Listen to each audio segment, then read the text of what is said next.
Hello students, welcome to Science Learning Gateway. Today we will start class 9th NCERT chapter number 2 is matter around us pure. This is part 2 of this chapter. In part 1 we have covered few topics and rest of the topics we'll cover in part 2 of the same chapter. So let's start with this chapter.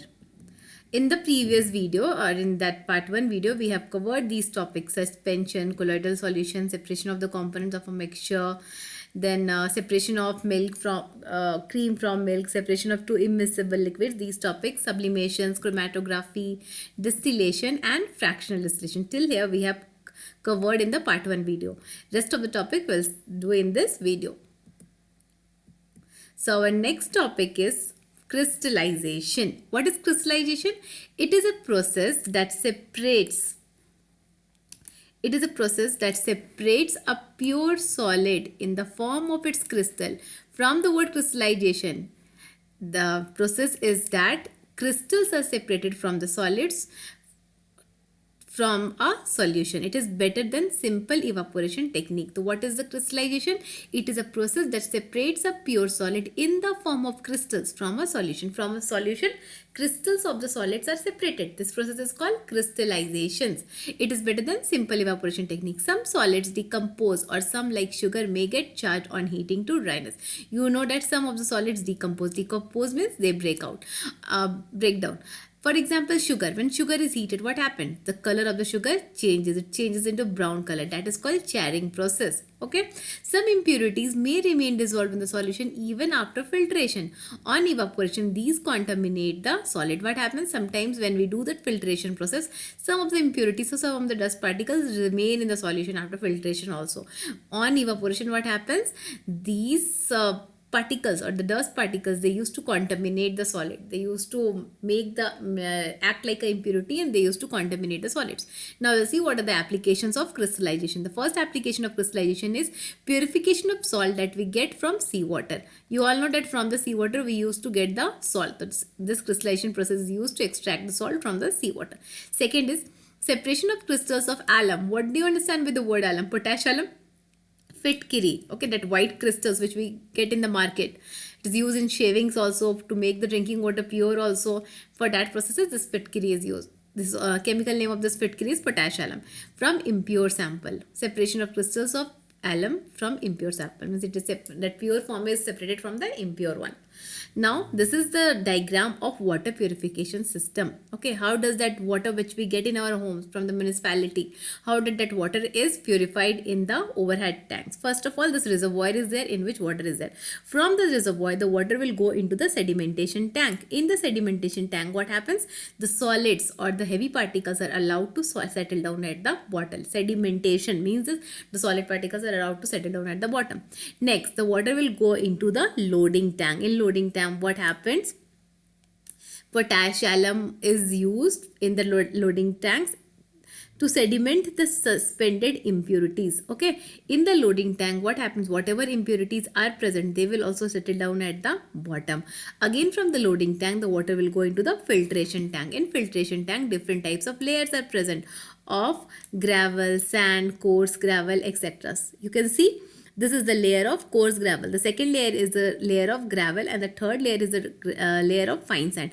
In this, when the water is allowed to go, what happens? The water is purified by these layers. These layers will trap the dust particles or the impurities, very fine particles also, from the water. After the filtration tank, the water will go into the chlorination tank. In chlorination tank, what happens? Chlorine tablets are added in the chlorination tank. What is the function of chlorine? The chlorine is used to disinfect the water. It is used to kill the germs present in the water. Okay, so in the chlorination tank, it is used for killing the germs or the bacteria. After that, the water will go to our homes. Then the water is carried out to our homes. This diagram is important. Questions are asked from this diagram. They will give you to draw the diagrams of purification of water. So you have to draw this diagram. Okay, our next topic is physical and chemical changes. Okay, so what do you understand by physical changes? The changes which we can observe, which we can see. Chemical changes we cannot see. Okay, so now we'll discuss the definition of physical. Physical change is always a temporary change. Chemical change is permanent change. Okay, the first change is physical change, the process which brings about change in physical properties. Okay, physical change means physical properties, and in this process no new substances are formed. Okay, if one of the substance is there, it will be converted into other substance. No new substances are formed, are called physical changes. The common physical changes are change in color. Color we can see, if the color change will occur from red to green, we can observe that color. Hardness, rigidity, density, melting point, boiling point, etc. These are the physical changes. So what are physical changes? The process which bring about the physical properties and no new substances are formed are called physical change. It is a temporary change. Next is our chemical change, the process in which new substances are formed and chemical properties of the substances get changed are called chemical changes. In this you have to remember that no new substances are formed, but in chemical changes new substances are formed. Examples of chemical properties are odor, means that smell, inflammability, etc. Now we'll look at the differences between physical and chemical change. Questions are asked from the differences. Differentiate between physical and chemical change. Very important topic. Physical change. In this you have to write the definition first. It brings about the change in physical properties such as physical state, shape, size, etc. But chemical change in the physical properties. Second one, no change in chemical compositions are observed, but in this one change in chemical properties are observed. It is reversible, means we can change. If once the solid is converted into liquid, again the liquid can be converted back into the solid state, but it is non-reversible. We cannot change the state nor its composition, etc. No new substances are formed. New substances are formed in chemical change. Just opposite you have to write for the two columns. Our next topic is types of pure substances. Okay, now we'll discuss the types of pure substances. There are two types of pure substance. One is element, another one is compound. Okay, this is element, other is compound. Now we'll look at the definition of element. According to Antony Lauret Lavoisier, he was a scientist, an element is a basic form of matter that cannot be broken down into simpler substances by chemical reaction. What he said? Element is the basic form of matter, okay, which cannot be further break down to form simple substances by chemical reaction also. Elements are the pure form which cannot be broken down further. Elements are divided into metals, non-metals and metalloids. Okay, in three categories elements are divided: metals, non-metals and metalloids. Now we'll look at the properties of metals, non-metals and the metalloids. First we'll discuss the properties of metals. First point, can you tell me some of the examples of metals? Yes, gold, silver, platinum, okay, sodium, iron, aluminium. These are the examples of metals. The first property they have a luster. Luster means shine. You all know that gold, silver, etc. they are used for making the jewelry. So they are lustrous in nature, shining in nature. They have a silvery grey or golden yellow color. Okay. Second property, they have silvery grey or golden yellow color.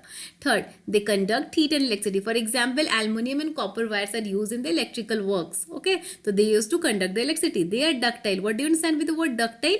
Ductility is the property of a metal in which it can be drawn into thin wires. You can see the aluminium wires, copper wires, etc. It is a property of a metal.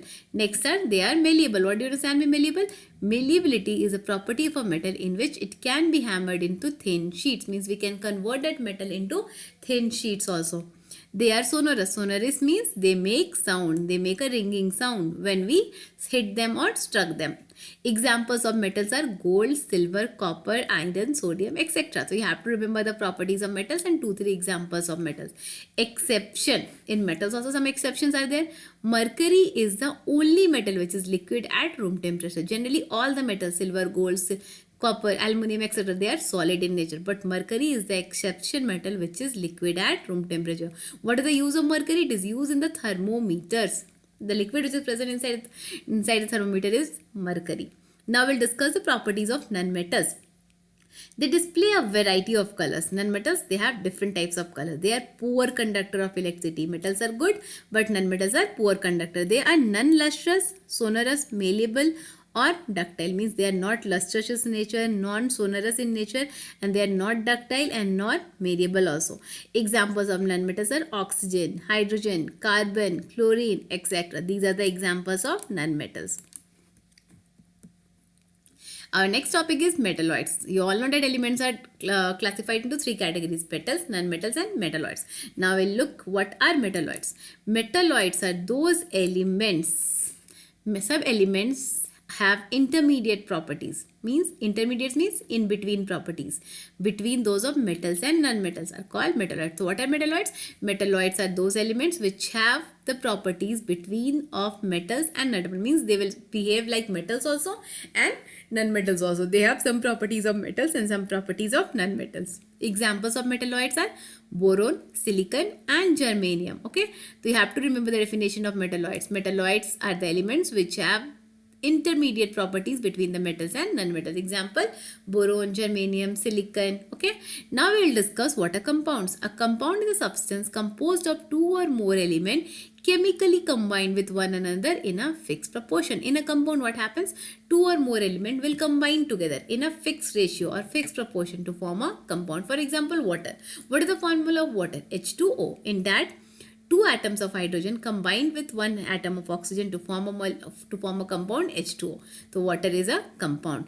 Now we'll discuss the difference between mixtures and compounds. The first point for mixture is element or compound just mix together to form a mixture and no new compound is formed.